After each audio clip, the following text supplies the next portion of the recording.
Hello नमस्कार दोस्तों। आज से हम पढ़ेंगे MP board class 12 general English का अध्ययन करेंगे। तो देखिए यहाँ पे हम अध्याय बाय अध्याय आपको क्वेश्चन कराएंगे, वो भी इम्पोर्टेंट क्वेश्चन कराएंगे। तो देखिए यहाँ सबसे पहले यदि हम लेसन की बात करें तो पहला जो लेसन है उसका नाम क्या है, teach me to listen Lord. Teach मतलब होता है पढ़ाना या सिखाना होता है, मी मतलब मुझे और टू मतलब के लिए और लेसन होता है सुनना, लॉर्ड मतलब ईश्वर। तो ईश्वर मुझे सुनना सिखाइए। कवि कहता है ईश्वर से कि हे ईश्वर मुझे सुनना सिखाइए। ऐसा एक पाठ बताया गया है पोयम के द्वारा। तो हम पढ़ेंगे इस पाठ के कौन कौन से महत्वपूर्ण क्वेश्चन हैं, उन क्वेश्चन को अच्छे से ट्रांसलेट के माध्यम से समझेंगे और आसान तरीके से याद करेंगे। जैसे हम देखें पहला क्वेश्चन इंपॉर्टेंट क्वेश्चन है, what message do those who are our nearest give us. मतलब क्या है, पहले हम क्वेश्चन का मतलब समझ लें। तो यहाँ व्हाट मैसेज क्या संदेश, डू दोज मतलब वो व्यक्ति, क्या संदेश, और फिर यहाँ पे हु मतलब होता है जो, जिन्होंने या जिन्हें होता है। तो जो आर आवर नियरेस्ट, आवर मतलब हमारे और नियरेस्ट सबसे ज्यादा नजदीक। तो जो व्यक्ति हमारे सबसे ज्यादा नजदीक हैं वो क्या मैसेज क्या संदेश गिव अस मतलब हमें देते हैं।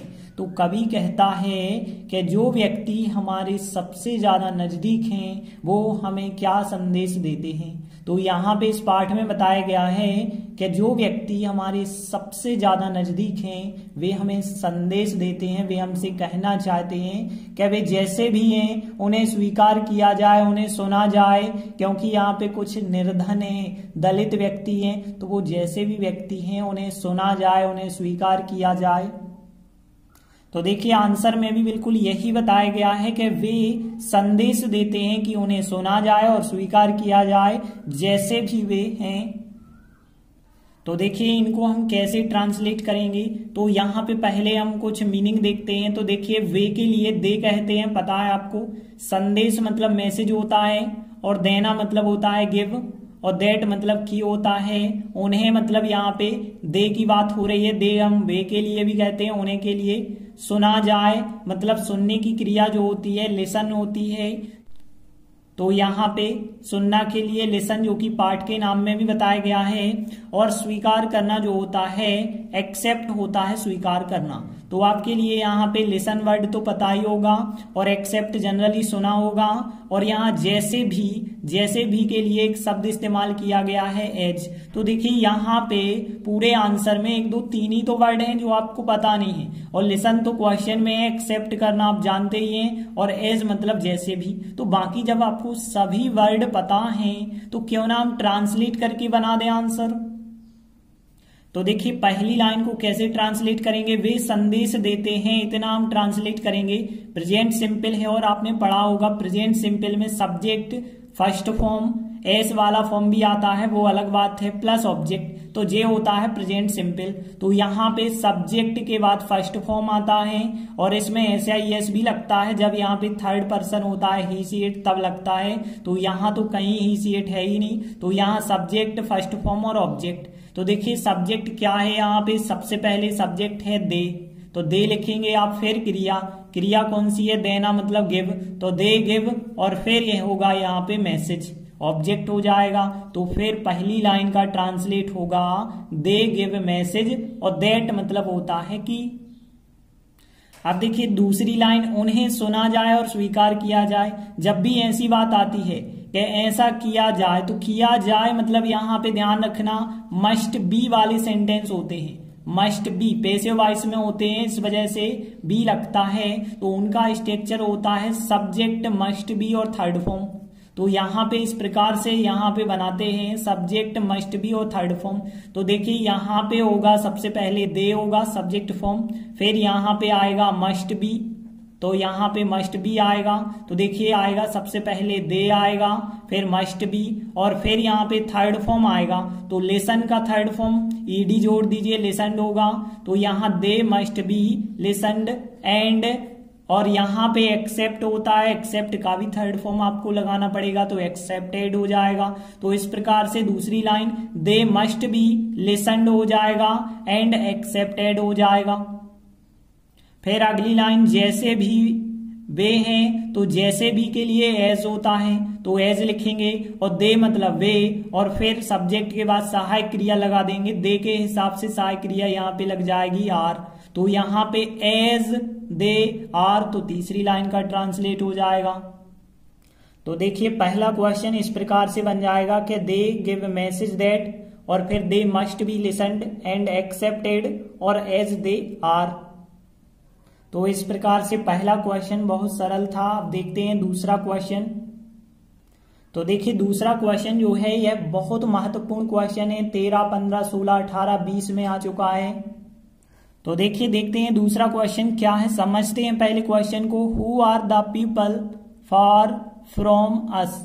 हु मतलब कौन, आर मतलब हैं, द पीपल मतलब ऐसे लोग, तो ऐसे लोग कौन हैं या वे लोग कौन हैं। फार मतलब होता है FAR, फार का मतलब होता है दूर, और फ्रॉम अस मतलब हमसे, तो हमसे दूर कौन लोग हैं, यह है क्वेश्चन। तो यहाँ पे कवि ने बताया है कि हमसे दूर लोग हैं, तो किन्हें बताया है, तो कवि ने बताया है ये ऐसे लोग हैं जो अब सोचते हैं कि हमारे जीवन में कोई उम्मीद ही नहीं बची है, जिन्हें समाज ने भुला दिया है, और जो लोग बहुत ज्यादा दुख भोग रहे हैं। तो देखिए यहां बिल्कुल यही बताया गया, ये ऐसे लोग हैं जो दूर हैं, ऐसे लोग हैं जो अपने जीवन में आशा की कोई भी किरण नहीं रखते हैं, जिन्हें समाज के द्वारा भुला दिया गया है या भुला दिया जाता है, और जो अत्यधिक दुख भोग रहे हैं। तो देखिए 4 लाइनें, इन चारों लाइनों का हम ट्रांसलेट करेंगे। तो यहाँ पे सबसे पहले मीनिंग देख लेते हैं कौन कौन से ऐसे कठिन वर्ड हैं। तो एक वर्ड होगा इसमें दीज, दीज का मतलब होता है ए। तो देखिए ए के लिए क्या कहते हैं, दीज कहते हैं। और फिर एक वर्ड है यहाँ पे रे, रे का मतलब किरण होता है, ये तो आप लोगों ने पढ़ा होगा। एक्सरे, एक्सरे कहते हैं, मतलब एक्स किरणों को कहते हैं, तो रे का मतलब किरण। और फिर होप मतलब आशा करना भी होता है, और आशा अकेले के लिए भी होप कहते हैं, तो यहाँ पे होप हो जाएगा। देखिए कोई भी चीज रखना, तो यहाँ रखना या पास में रखना जो होता है वो हैव होता है, तो हैव मतलब होती है कोई भी चीज पास होना या रखना, तो हैव वर्ड। अब देखिए यहाँ पे समाज तो आपको पता होगा, सोसाइटी की बात कर रहे हैं। और फिर यहाँ पे भुला देना ये होता है फॉरगेट, तो यहाँ पे फॉरगेट होता है भुला देना, इसका थर्ड फॉर्म फॉरगॉटन होता है। और फिर यहाँ पे यदि हम बात करें अत्यधिक, तो अत्यधिक के लिए यहाँ पे यदि देखें तो एक अच्छा वर्ड इस्तेमाल किया गया है, अ ग्रेट डील, मतलब बहुत बड़ी मात्रा, बहुत बड़ी संख्या कह सकते हैं, अ ग्रेट डील। और फिर यहाँ पे भोग रहे हैं, तो भोगना, कष्ट सहना, पीड़ित होना, ये वर्ड तो आप लोगों ने पढ़ के रखा होगा। सफरिंग होता है, सफरिंग मतलब पीड़ित होना, कष्ट होना, दुखी होना। तो देखिए इसमें भी ज्यादा कठिन वर्ड नहीं है। दीज का मतलब होता है रे मतलब किरण, होप आशा, हैव रखना हो गया पास रखना, फॉरगेट भूल जाना होता है, ग्रेट डील अत्यधिक होता है, और सफरिंग मतलब दुख भोगना या कष्ट सहना। अब हम इन चारों लाइनों को ट्रांसलेट करते हैं। तो यहां पे देखिए पहली लाइन है ए ऐसे लोग हैं, एक सिंपल सा वाक्य है जो कि आपको पता होगा, सब्जेक्ट इज एमआर और ऑब्जेक्ट इसके द्वारा बन जाता है, नॉर्मल प्रेजेंट का एक वाक्य है। तो ए ऐसे लोग हैं, ए मतलब यहाँ पे क्या होगा, दीज, दीज के हिसाब से सहायक क्रिया लगेगी आर, क्योंकि दीज जो है बहुवचन में होता है।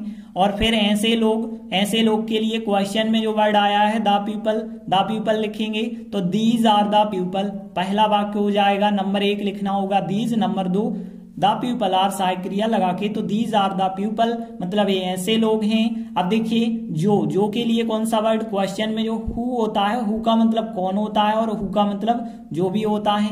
और जीवन के लिए लाइफ कहते हैं, और इन मतलब में होता है।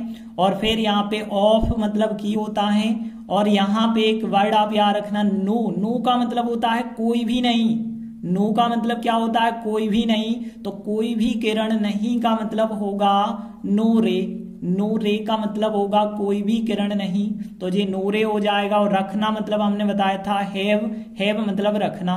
तो देखिए यहाँ पे जो वाक्य है प्रेजेंट सिंपल है, प्रेजेंट सिंपल है, सब्जेक्ट फर्स्ट फॉर्म ऑब्जेक्ट इसके द्वारा बनेगा। तो यहाँ सब्जेक्ट लिखा हमने हु मतलब जो, हैव मतलब रखते हैं, और फिर नो रे, नो रे मतलब कोई भी किरण नहीं, तो who have no ray of hope मतलब आशा की, इन मतलब में, और फिर अपने जीवन की बात करें तो यहाँ पे अपने का मतलब है बहुत सारे लोगों का अपना है, और बहुवचन के लिए यदि अपना शब्द इस्तेमाल करें तो दियर होता है, तो दियर लाइफ होगा यहाँ पे। तो यहाँ पे हो जाएगा हु हैव नो रे, जो नहीं रखते हैं, कोई भी किरण नहीं रखते हैं, ऑफ होप आशा की, इन दियर लाइफ मतलब अपने जीवन में। फिर इसके बाद अगली लाइन, जिन्हें समाज के द्वारा भुला दिया जाता है। तो देखिए जो या जिन्होंने के लिए वर्ड होता है हु, यहाँ पे भी हु इस्तेमाल किया, यहाँ भी समाज मतलब होती है सोसाइटी, और फिर बाय मतलब के द्वारा, जी तो आपको पता होगा बी बाय का मतलब के द्वारा, और भुला देना मतलब फॉरगेट होता है, तो फॉरगेट वर्ड आपको ध्यान रखना है। तो देखिए यहाँ पे वाक्य है प्रेजेंट सिंपल। प्रेजेंट सिंपल का वैसे तो यह स्ट्रक्चर होता है, लेकिन यह वाक्य है पैसिव वॉइस में। प्रेजेंट सिंपल का पैसिव वॉइस है, और इस पैसिव वॉइस का आपको पता होगा ऑब्जेक्ट के बाद एज एम आर आता है। प्रेजेंट सिंपल की बात कर रहे हैं, पैसिव वॉइस में इस प्रकार से बनता है, और फिर जो है लास्ट में बाय सब्जेक्ट आ जाता है, तो इस प्रकार से बनाते हैं। मतलब is am are third form के साथ हम बनाते हैं, तो यहां भी हम थर्ड फॉर्म के साथ बनाएंगे। तो हु मतलब होता है जो या जिन्होंने, और फिर हु बहुवचन के लिए इस्तेमाल कर रहे हैं तो आर सहायक क्रिया, तो हु आर। अब आएगा थर्ड फॉर्म आएगा फॉरगेट का, फॉरगॉटन होगा, तो who are forgotten by the society हो जाएगा। सोसाइटी मतलब समाज, तो who are forgotten by the society, and who और जो, आर फिर सहायक क्रिया होगी यहाँ पे, एंड हु आर और जो सफरिंग मतलब यहाँ पे दुख भोग रहे हैं, कंटिन्यूअस से आईएनजी ही लगाना होगा। तो एंड हु और जो आर सफरिंग मतलब भोग रहे हैं, आ ग्रेट डील मतलब बहुत ज्यादा भोग रहे हैं, तो एंड हु आर सफरिंग और जो दुख भोग रहे हैं, आ ग्रेट डील मतलब बहुत ज्यादा। तो यहाँ पे देखिए पूरा answer, these are the people who have no ray of hope in their life, who are forgotten by the society, and who are suffering a great deal. तो इस प्रकार से बहुत महत्वपूर्ण क्वेश्चन आपका आज कंप्लीट हो जाएगा। देखिए, these are the people who have no ray of hope in their life, who are forgotten by the society, and who are suffering a great deal. इस प्रकार से यह क्वेश्चन भी आपसे बन जाएगा। एक दो बार यदि आप बनाने का प्रयास करेंगे ट्रांसलेट के माध्यम से तो बिल्कुल आपसे बन जाएगा। देखिए इसके बाद अगला तीसरा क्वेश्चन हम देखेंगे। यह देखिए 2017 में आया हुआ है, तो यह भी महत्वपूर्ण क्वेश्चन है। तो देखिए तीसरे क्वेश्चन को पहले हम समझ लेते हैं। whom does the poet wish to trust? Trust मतलब होता है किसी पर विश्वास करना होता है ट्रस्ट, और विश मतलब इच्छा करना होता है या कहना। तो यहाँ पे whom मतलब किस पर, ठीक है ना। तो यहाँ पे कवि किस पर विश्वास करने के लिए कहता है। कवि यहाँ पे पाठ में बताना चाहता है कि हमें केवल अपनी अंतरात्मा पर विश्वास करना चाहिए। जो हमारी अंतरात्मा की आवाज होती है, जो हमारे अंदर से आवाज निकलती है, वैसे निकलती तो नहीं है, मतलब मन की आवाज कह सकते हैं। तो हमें जो है अपनी अंतरात्मा की आवाज पे विश्वास करना चाहिए। तो देखिए आंसर में बिल्कुल यही बताया गया कि कवि हमसे क्या कहता है। कवि हमें अपनी अंतरात्मा की आवाज पर विश्वास करने के लिए कहता है। केवल एक ही लाइन में इसका आंसर है। अब यहाँ पे देखिए एक ही वर्ड है अंतरात्मा की आवाज के लिए, जो ध्यान रखना आप। इनर मतलब होता है आंतरिक होती है, और वॉइस का मतलब होता है आवाज। तो आंतरिक आवाज या अंतरात्मा की आवाज। तो यहाँ पे ध्यान रखना अंतरात्मा की आवाज के लिए कौन सा शब्द इस्तेमाल किया जाएगा, इनर वॉइस। बाकी तो सब आप लोगों को वर्ड पता होंगे। तो देखिए यहाँ पे हमें होता है अस मतलब हमें होता है, और अपनी मतलब यहाँ पे कह सकते हैं आवर कह सकते हैं। देखिए पिछली बार हमने दियर कहा था, लेकिन अब हमें लिख गया है, तो इस वजह से हमें आवर कहना होगा। तो आवर इनर वॉइस हो जाएगा। तो अस मतलब हमें होगा, और अवर इनर वॉइस मतलब अपनी अंतरात्मा की आवाज हो जाएगी। और किसी पर विश्वास करना जो होता है ट्रस्ट, किसी भी पर वर्ड इसी में शामिल होता है, किसी भी व्यक्ति पर विश्वास करना जो होता है ट्रस्ट होता है। और फिर टू मतलब होता है के लिए, और कहता है क्वेश्चन में लिखा था विश। देखिए वैसे कहना से होता है, लेकिन क्वेश्चन का वर्ड ही आप इस्तेमाल करें तो यहाँ पे जो विश है वही वर्ड हम इस्तेमाल करेंगे। तो यहाँ पे देखिए कवि के लिए कहते हैं द पोएट, ये तो लिखा है। तो देखिए यहाँ पे इतना तो बिल्कुल क्वेश्चन का ही बिल्कुल आंसर बन रहा है। देखिए यहाँ पे द पोएट और फिर विश मतलब कहता है, टू ट्रस्ट विश्वास करने के लिए। तो ये पूरा का पूरा बिल्कुल क्वेश्चन का मिल रहा है, लेकिन ध्यान रखना इतना हम लिख रहे हैं, डज को छोड़ के लिख रहे हैं, और डज को जब भी हम हटाते हैं तो क्रिया में एस या ईएस बढ़ जाता है। तो यहाँ एस एच है, इस वजह से ईएस बढ़ जाएगा। तो इतनी लाइन तो आप क्वेश्चन की ही लिखेंगे, तो इतनी लाइन हम क्वेश्चन की लिखेंगे। तो देखिए यहाँ पे हमने लिखा the poet wishes to trust, तो द पोएट लिखा हमने और फिर विशेष टू ट्रस्ट लिखा। तो इतनी लाइन तो क्वेश्चन की हमने लिख दी। और फिर इसके बाद बचा है हमें अपनी अंतरात्मा की आवाज, इतना वर्ड और बचा है। तो अस मतलब हमें होता है, फिर अवर इनर वॉइस मतलब अपनी अंतरात्मा की आवाज। तो देखिए कुछ भी नहीं आपको करना पड़ा, the poet wishes to trust लिखा हमने, the poet wishes to trust लिखा, फिर अस मतलब हमें अवर इनर वॉइस लिखा। तो देखिए हमने लिखा the poet wishes to trust, इतना क्वेश्चन से हो गया। अस अवर इनर वॉइस लिखा। तो देखिए यह क्वेश्चन तो सरल था, यह तो आप लोगों से बन जाएगा। इसके बाद हम देखेंगे चौथा क्वेश्चन, यह भी महत्वपूर्ण है क्योंकि 2014 में आया हुआ है, तो यह भी महत्वपूर्ण क्वेश्चन हम करेंगे। तो देखिए चौथा क्वेश्चन पहले हम अच्छे से समझ लेते हैं। देखिए क्वेश्चन क्या है, how could listening to one's inner voice be helpful. देखिए क्वेश्चन का मतलब क्या है, किस प्रकार से सकता है, ठीक है ना। कुड मतलब सकता है की बात होती है, लिसनिंग मतलब सुनना, और टू मतलब के लिए, और वंस मतलब खुद की या हमारी अपनी कह सकते हैं। तो हमारी अपनी अंतरात्मा की आवाज, इनर वॉइस का मतलब अंतरात्मा की आवाज। तो किस प्रकार से हमारी अपनी अंतरात्मा की आवाज सुनना, बी मतलब होना, और बी के साथ कुड भी लगा है तो हो सकता है हेल्पफुल मतलब सहायक। तो क्वेश्चन का मतलब यह है कि यदि हम अपने अंतरात्मा की आवाज सुनते हैं तो किस प्रकार से यह सहायक हो सकता है हमारे लिए।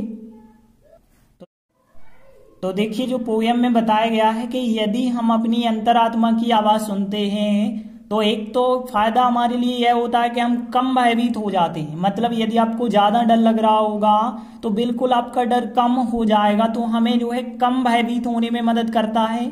साथ ही साथ जो है अंतरात्मा की जो आवाज निकल के आती है वो आपको सही रास्ता दिखाती है, सही मार्गदर्शन देती है। तो देखिए यहाँ पे बताया गया कि अपनी यदि अंतरात्मा की आवाज सुनते हैं तो यह कम भयभीत होने में मदद करता है हमें, और इसके साथ साथ हमें सही मार्गदर्शन मतलब गाइडेंस भी देता है। तो देखिए आंसर में भी बिल्कुल यही बताया गया कि यह कम भयभीत होने में हमें मदद करता है और इसके साथ साथ हमें सही मार्गदर्शन देता है मतलब गाइडेंस देता है। तो इसे हम कैसे ट्रांसलेट करेंगे, तो देखिए सबसे पहले कठिन वर्ड देख लेते हैं। तो देखिए कम के लिए जो वर्ड होता है याद रख लेना आप, लेस, ज्यादातर जो है इस्तेमाल करते हैं। लेस मतलब होता है कम। और भयभीत के लिए हम कहते हैं अफ्रेड। अफ्रेड का मतलब होता है डरावना या भयभीत के लिए होता है। और यहाँ पे होने के लिए, यहाँ पे होने में, देखिए मैं के लिए तो इन कहते हैं। इन बिकमिंग का मतलब होता है होने में, ठीक है ना। बिकम क्रिया होती है होना के लिए, लेकिन इन बिकमिंग मतलब होने में। और अस मतलब हमें होता है हेल्प मदद करना, ये तो आपको पता ही है। और यहाँ पे इसके साथ साथ, तो यहाँ इसके साथ साथ के लिए जो वर्ड होता है एज वेल एज, यह कंजक्शन होता है। एज वेल एज मतलब के साथ साथ या इसके साथ साथ। और सही, सही के लिए कहते हैं बिल्कुल प्रॉपर, ठीक, ठीक है ना। प्रॉपर मतलब ठीक के लिए कहते हैं। और मार्गदर्शन को क्या कहते हैं, गाइडेंस। और गिव मतलब देना होता है। तो देखिए दोनों की दोनों वाक्य प्रेजेंट सिंपल में सब्जेक्ट फर्स्ट फॉर्म होता है, या फिर एस वाला फॉर्म भी आ सकता है, तो एस वाला फॉर्म भी हम लिख के चलेंगे यहाँ पे, प्लस ऑब्जेक्ट होगा। तो देखिए यहाँ पे यदि हम देखें तो यह के लिए इट कहा जाता है। देखिए सब्जेक्ट फॉर्म इट होता है, दिस नहीं होता है, तो इट ध्यान रखें, इट मतलब यह है। और फिर सब्जेक्ट के बाद आएगी क्रिया का फर्स्ट फॉर्म या एस वाला फॉर्म, और ही सी इट के साथ एस वाला फॉर्म आता है, तो यहाँ पे हेल्प में एस आएगा। इट हेल्प्स मतलब यह मदद करता है, अस मतलब हमें मदद करता है, इन बिकमिंग मतलब होने में, और क्या होने में, कम भयभीत होने में, मतलब लेस अफ्रेड कम भयभीत। तो वाक्य कैसे बना, इट हेल्प्स यह मदद करता है, अस हमें, इन बिकमिंग मतलब होने में, लेस अफ्रेड मतलब कम भयभीत होने में। देखिए अगला वाक्य भी प्रेजेंट सिंपल का ही बन जाएगा बिल्कुल इसी प्रकार से, एज वेल एज इसके साथ साथ, एज वेल एज इसके साथ साथ, और गिव में एस जोड़ेंगे तो गिव्स मतलब देता है। देखिए यहाँ पे सब्जेक्ट दोबारा नियम लिख रहा है कि यह हमें सही मार्गदर्शन देता है, लेकिन यहाँ क्रिया तो दोबारा लिखनी होगी, तो क्रिया जो है गिव में एस लगाना ही पड़ेगा। तो एज वेल एज इसके साथ साथ, गिव्स मतलब देता है, और फिर गिव्स के बाद देता है के लिए अब देखिए हमें मतलब होता है अस, और सही मतलब प्रॉपर, और फिर मार्गदर्शन के लिए क्या कहते हैं, गाइडेंस कहते हैं। तो ये पूरा तीसरे नंबर पे आप लिख देते हैं, तो अस होगा प्रॉपर, गाइडेंस हो जाएगा। तो एज वेल एज इसके साथ साथ, गिव्स मतलब देता है, और अस मतलब हमें प्रॉपर गाइडेंस। तो इस प्रकार से दोनों लाइनों का ट्रांसलेट हो जाएगा। तो कैसे हुआ ट्रांसलेट, इट हेल्प्स यह मदद करता है, अस हमें मदद करता है, इन बिकमिंग मतलब होने में, लेस अफ्रेड कम भयभीत होने में, एज वेल एज इसके साथ साथ, गिव्स देता है, अस हमें प्रॉपर गाइडेंस देता है। तो देखिए इस प्रकार से आपका आंसर बनेगा, it helps us in becoming less afraid, as well as gives us proper guidance. तो इस प्रकार लेसन 1 के हमने 4 महत्वपूर्ण क्वेश्चन आंसर समझे। यदि आप इन चारों को कंप्लीट कर लेते हैं तो इसमें से ही हर साल परीक्षा में एक ना एक क्वेश्चन निश्चित है कि पूछा ही जाता है। आगे के वीडियो में हम आगे का जो चैप्टर 2 है इसके क्वेश्चन आंसर शुरू करेंगे। तब तक के लिए धन्यवाद।